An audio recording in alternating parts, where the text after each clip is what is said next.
Testing 1 2 3. Testing 1 2.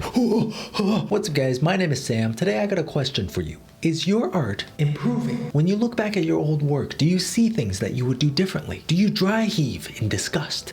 Or you might feel like your old work is great and there's nothing you would change about it. And if that's how you feel, well, we have a big problem there. Now, I always tell artists that it's important to look back on your old work and see just how far you've come. Because when you're drawing day to day, you never get to see the bigger picture. You never see the progression. It's like the before and after pics for when you start going to the gym. You don't look at that before picture for a while because you're ashamed of yourself. And then you start working out and every day you look at yourself in the mirror. You're like, I'm not really changing that much. And then one day you muster up the courage to look at your stinky self in your before picture and you're like, man, I looked so different back then. That's change. That's change and growth from consistency that you don't get to see from the day to day. So this is a video that I've been wanting to make for a long time because not only do I think this is good for me personally as an artist, I also think it's good for you guys to see this and maybe get some motivation, some inspiration for your own work as well, so that we can all be art gods. So if you take a look at the screen here, this is me, Sam Do the Arts, 948 posts, 2.1 male followers. Now here's the fun part, okay? We're gonna do a little exercise together. If you've been doing art for the past, I don't know, like 2 or 3 years, I want you to swallow your embarrassment, embrace the cringe, and look back on your old work. And let's think of it as a self-critique session or a gentle roast, depending on how much you respect yourself. So looking at my recent pieces, I'm trying to step more out of my comfort zone, doing more complex subjects, and I want this progression to continue. But before that, things were a little bit stagnant, I would say. Now, when it comes to my general skill level in terms of rendering and drawing characters here, I would say I'm pretty much at the same level as I am today. So this one's from January, about a couple months ago, and that's to be expected. But what I want us to do is let's keep going. Let's keep going down and let's keep looking at older and older pieces. And this is from August 2021. So this is from about 1.5 years ago. And if you're also doing this with your old pieces, I want you to take mental note of whatever jumps out at you, whatever bothers you about your old piece, because those are the things that you've improved upon. I would say the overall lighting is not consistent. The rendering on the nose, for example, this is way too soft and way too light compared to the darkness down here. And also the hair, like it's lacking some shapes in the silhouette. Those are the things that you want to look out for, right? It's like a self-critique session. What can you do better now than you were able to do before? Take a look at this one, for example. The colors are flat, the shapes are flat, eyes are missing the inner corners entirely, and there's not enough clarity for the expression of the character. And obviously, these are some things that are just naturally going to come with tons of practice. June 2021, this was almost 2 years ago, and this was one of my first or earlier attempts of painting water. And I mean, it looks good from afar, but let's do a bit of self-critiquing. The brush economy here, looking at the shapes of the brush strokes, and especially on this arm here, this is kind of a jumbled mess. When in reality, when you have a character underwater, you're gonna get a refraction that is a lot more crisp and clear. In certain areas, it might fade, but in other areas you need to maintain a hard edge. And you see that learning comes with drawing more and more of the same subject. So obviously back then, I was not as confident in drawing water as I am now. Now, if you bear with me here, we're just gonna go all the way back up. Just real quick. Now, this is a more recent piece from a couple months ago, and looking at some of these areas right under the water on the arm, there's a lot more confidence in the brush strokes. Even though I would say it's still not perfect, it's far from perfect. I've got a long way to go. Blink really hard, take a screenshot, okay? Remember this. Now go back. Okay, so you see, look at the difference. The top one has more detail, a lot clearer, a lot more crisp. And I think that's one of the key things that I've noticed with my more recent art. Things are sharp, things are defined. Now looking at this piece, you're like, ooh, that's pretty nice. It's based on a great reference photo, but boy, the hand here is atrocious. What's going on? In certain areas, when you're doing a self-critique, you're gonna see things that the current version of you is not gonna let slip. But the old version of you was like, that looks pretty good. It's disgraceful. Ugh, this is how I look at my old art. Oh, wow, that's even better. Looking back even further, look at this severe lack of detail. I think if I ramped up the lighting under the water even more by adding smaller strokes and also bringing out the texture in these rocks even further, this could be a masterpiece. But no, young Sam was just like, looks good to me. Idiot. Oh my god. Okay, so this is from just about 2 years ago. The rendering on the car, for example, it gets the job done. I think back then my main goal was to learn how to simplify, creating some marks that were not as elegant as I would do them today. And the rendering down here is not fantastic. I mean, when you're thinking about light, right? Think about sunlight. When it hits the surface of the table, some of that is going to come back up. There's going to be some reflection on the side of the bowl right here. There's going to be a bit of bounce light right here on the arm, depending on the color of the table. And you're definitely going to get reflections on the cup right here. Again, depending on the texture of the cup, but here it looks like they were made of ceramic, so they should be shiny. Disappointment. And I hope that you're either doing this exercise with me right now or you plan to do it after you close down this video, because it'll really tell you a lot about the things that you would do differently now. And it really shows you your personal growth. Now for this piece, the perspective is a bit weird. I would say this edge is facing a bit too much that way, and this edge is again leading a little bit too much this way. It should be a little bit straighter. And based on our perspective of the environment and the size of this door, the character should probably be a little bit smaller. But otherwise, I would say the environment rendering is actually really well done. I really don't see too much issue with the way I render this environment. So you know what that means? Maybe my environment rendering skills have not really progressed as much as I would have liked to. And what that actually tells me is we gotta do more environments. Oh my god. There could be more nuance in the environment. There could be some motion blur on the raindrops. I would say back then I was not as confident in drawing, backdrops like this and adding detail because I just wasn't sure what colors to put where, because my mental library was simply not as big back then. And you know what? That's understandable. And I think now I would also add a much shinier highlight onto the hair because it is raining and wet things will appear shinier. I actually kind of like this one. This is not bad. This gives like a fairy tale vibe. Oh, I remember I really liked this piece when I made it. I was like, the expression's spot on. The expression for the cat is spot on. Yeah, bro, I don't know. There's the shape language on the clothing. It's non-existent. And I would probably like to see more clarity in the eyes, which is going to be one of the focal points of the character. What in the world?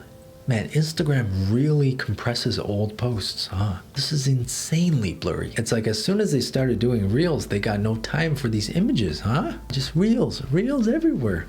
Ooh. And this was one of my favorite pieces, and this is definitely a piece that I've been wanting to revisit for a long time. I mean, the lighting here looks great, the pose, the expression on the character looks great, but I think there could be so much more clarity, so much more confidence in the lines, in the shapes, and I do think that kind of lack of clarity was a general theme back then. This was 2.5 years ago, almost. It's appalling. Where's the crispiness? Where's the crunchiness? I mean, you can tell there was a lack of confidence in the brushstrokes, there was a lack of confidence in where I was putting certain colors. Best description for this is it's not crispy. It's like chips. When you open the bag and you leave them there for too long and they stop being crispy. That's what this feels like. And if you open your chips and you don't clip your bags, look, we can't be friends. This is another one that I've been meaning to redo. July 2020, so almost 3 years ago, and there's a lot of rookie mistakes here. You look at the sunlight too. Sunlight floods into the room. What happens when you get a strong light source hitting a surface? It's gonna bounce back. So this light here hitting the floor, hitting the wall, is gonna bounce back, and this white underbelly of the little creature should be lit up with a bounce light. It should be a warm yellowish color here, not this dark gray. Should be even more apparent on the back too. And here at the back of the foot, there should be bounce light hitting this side of the surface.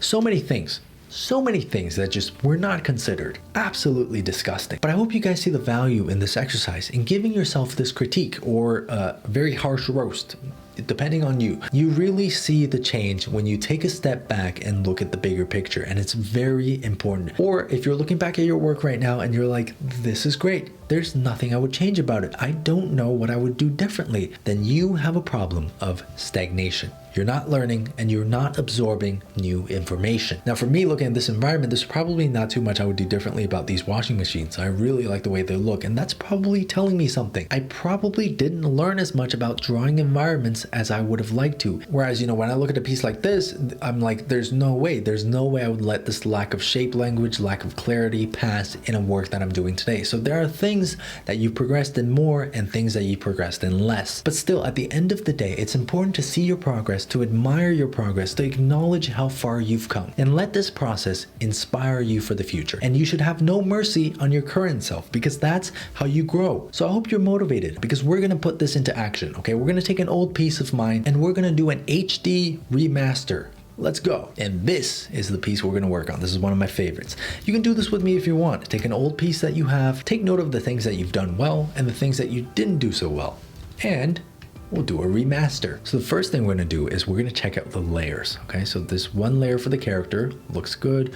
One layer for the sketch looks good. Lighting for the background here, that could probably be reined in a little bit more. Some details for the background, severely lacking. So what I'm doing here is I've just added a new layer on top of the background, and now we're gonna go in with our square brush and start adding in more detail. Once again, I'll be working on the intuos. So I'm essentially being nerfed right now. See, I'm sharpening some of these details here, just again, making them a little bit more clear, a little bit more readable.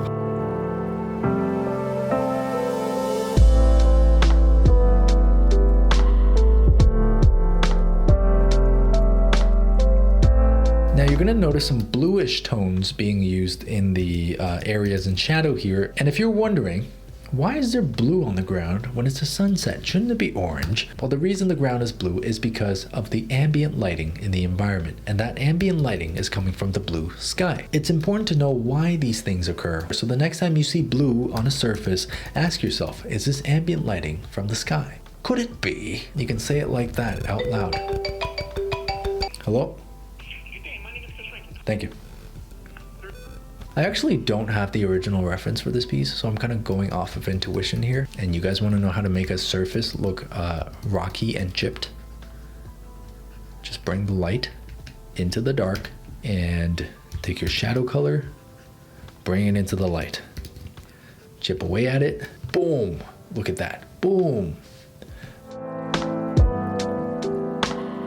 So in general, when you're drawing stuff like this, you know, stone, it's supposed to be quite textured, and you want to reflect that in your rendering technique. Now, do I have it down perfect? Absolutely not. You can see I'm brushing in a lot of orange here because now that I'm thinking about the environment, I'm picturing some bounce light hitting this side of the staircase.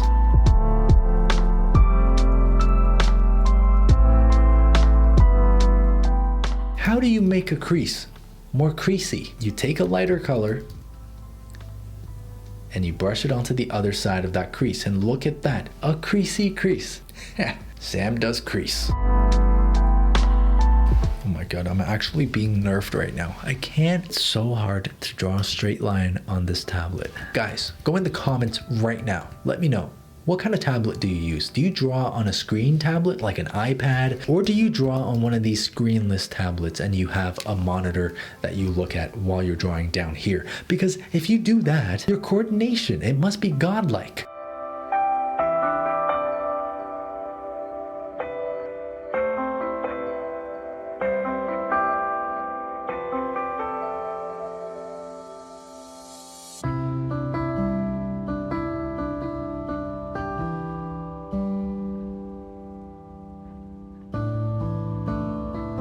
So that's the before. You can see a lot of haziness, and this is the, I wouldn't say the after, but this is the during. So you can kind of see where I'm going with this. Right, look, before, during, before, during. We're getting a lot more clarity.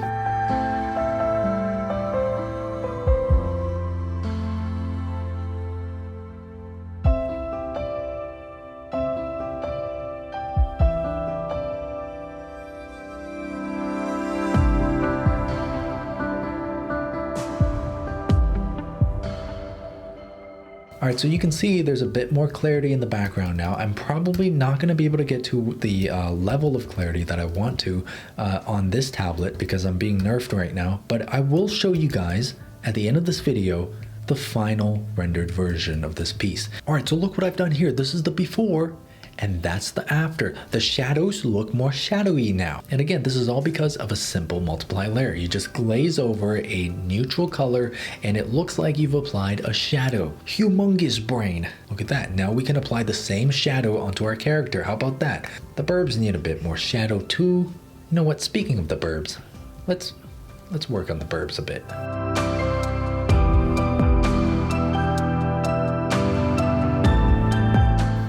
goodness, this bird looks like he's been through it. He's seen it all.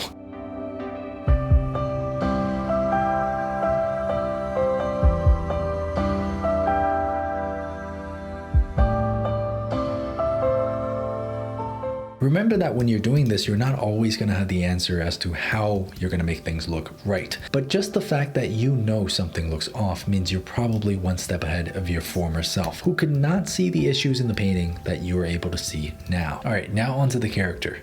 Oh boy, the character looks like she's being rendered in 360p. It's not good. Not good. Really not crispy. So the first thing that I'm going to do when it comes to editing the rendering here is I'm just going to sharpen things up a bit. I'm going to add detail. And look at this patch of hair. There is no elegance, no grace whatsoever to this shape language. Even here, oh my God, this edge. Come on. Oh Jesus. Okay. Oh. Ooh. Ooh. I'm gonna be honest with you guys. I might have to leave some of this elegant silhouetting of the hair to my screen tablet.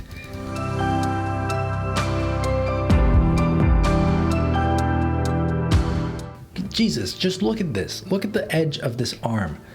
Where is it? What's going on here? What is this shape? So, what were you doing? Okay, so before, after.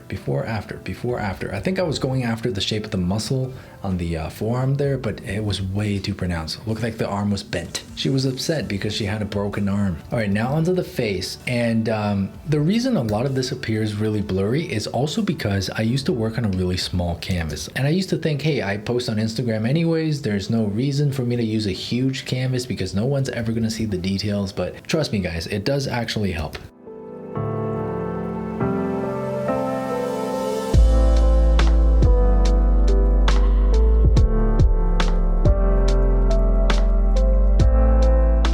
Anyways, 5 hours later. So I'm gonna put the finished piece on screen right here so that you guys can see and compare it with the original. There are many things that I like about the original, but there are many things that I would do differently now. And I think it's important to try this out. Look at your old work, look at the things that you would do differently, and actually try to implement them and see the results for yourself. But I'm gonna keep what I've learned from this and keep it in my mind going forward so that in the future I can set more goals that'll help me along in my art journey, do even more things that will advance my learning. So with all that being said, ask yourself this one question: is your art improving? Do a bit of a self-critique, and I hope you found some motivation to now go pick up your tablet and start drawing. But just before you do that, like this video and subscribe to see more content like this.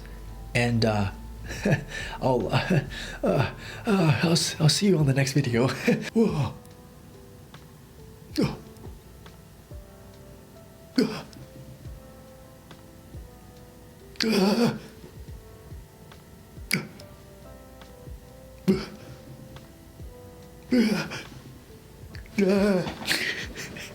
All right, get out of here.